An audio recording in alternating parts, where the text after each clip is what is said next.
Bonjour et bienvenue dans votre magazine Bien-être. Tout le monde aspire au bonheur car le sait fragile et souvent incompréhensible. Dans un monde qui va de plus en plus vite, où le stress s'impose comme une mode et où nos exigences ne trouvent plus de limites, difficile de trouver l'apaisement et le calme en soi. Voilà pourquoi nous avons été interpellés par la thématique d'une conférence organisée récemment par la Fondation Art de Vivre Maroc, une fondation internationale qui a pour objectif de contribuer à promouvoir une société libre de stress, libre de violence. La conférence en question sur l'art du bonheur était animée par Stéphane Ayrault qui diffuse les enseignements de l'art de vivre depuis 1999. Il est aujourd'hui le responsable France-Afrique pour la mise en place des programmes socio-éducatifs de la Fondation. Stéphane Ayrault, que nous avons rencontré pour vous, explique que le bonheur n'a pas de définition précise. Il s'agirait selon lui d'un état d'esprit que l'on ne peut atteindre qu'en ayant acquis notamment les principes de la sagesse, celle qui d'après lui est une façon de mieux appréhender notre environnement, notre compréhension de la vie, du monde,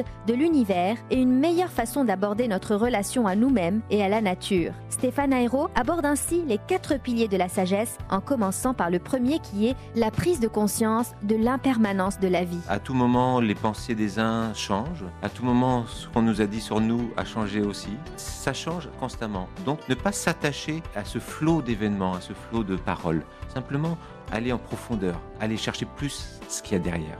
Le deuxième pilier, c'est le non-attachement, c'est-à-dire avoir toujours un temps de détachement, de recul vis-à-vis de ce que nous vivons, de ce que nous disons, de ce qui nous est donné d'expérimenter. Avoir un degré de recul pour nous permettre d'avoir une autre vision de la situation. Le non-attachement, deuxième pilier de la sagesse, est pour Stéphane Ayrault cette capacité à ne pas être pris dans les événements et dans les émotions. Une façon de prendre du recul pour mieux gérer des situations délicates et qui nous semblent souvent insurmontables.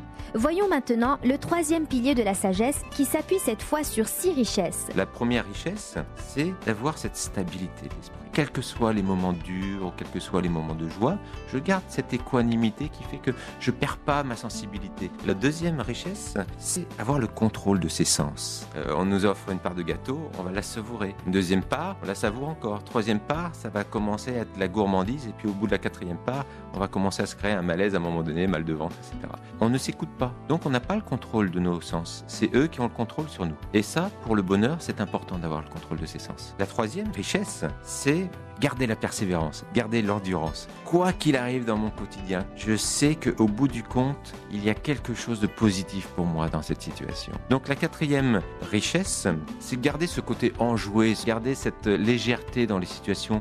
Les valeurs opposées font partie de la vie. La 5e richesse, avoir la foi. La foi qu'il a une grandeur, il y a un créateur, il y a une nature, il y a le divin, peu importe le mot, une conscience qui prend soin de nous. Et la 6e richesse, c'est avoir cet état de gratitude et de contentement au quotidien.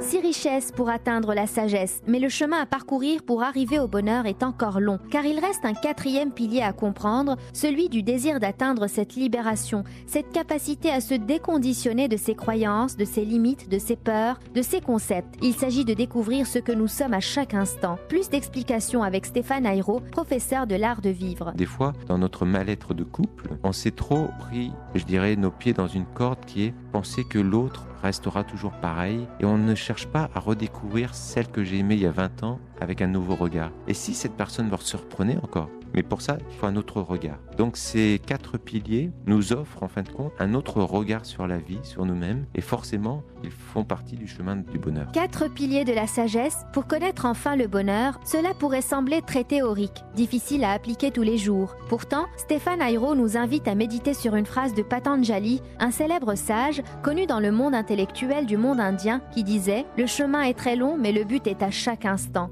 Ce chemin, chacun a ses propres outils pour le suivre, sa propre façon de le parcourir avec sérénité. Stéphane Ayrault, lui, recommande d'adopter entre autres les techniques de la respiration profonde pour mieux évacuer les tensions et le stress. Selon lui, la méditation également est essentielle car permet de s'octroyer un moment pour soi pour être mieux avec les autres. Enfin, le dernier outil serait la prière, que l'on retrouve dans chacune des traditions et des religions respectives.